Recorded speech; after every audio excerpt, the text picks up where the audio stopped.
ఇంకా main important, videographer కనుక 3.5 లక్షల ప్యాకేజీ మాట్లాడుకున్నాడని, అరే పెళ్లి చేసుకొనియరు, తాళి కట్టనియరు, చూడనియరు, ఒక్క ఫోటో ఇట్లా ఆగమైపోతుంటాడు.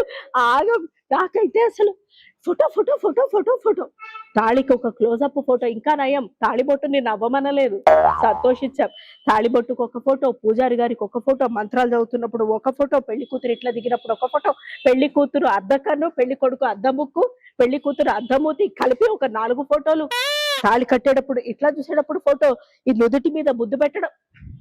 అసలు ఈ నుదుటి మీద ముద్దు పెట్టడం అనే కాన్సెప్ట్ ఏంటి? అదే చెప్తున్నా, పెళ్లి తర్వాత చేయండి. అసలు మనకి బెడ్రూమ్ లో చేయాల్సినవన్నీ బయట చేస్తున్నాం, బయట చేయాల్సినవన్నీ బెడ్రూమ్ లో చేస్తున్నాం. అందుకే ఏది ఎక్కడ చేయాలో అర్థమై సావట్లేదు.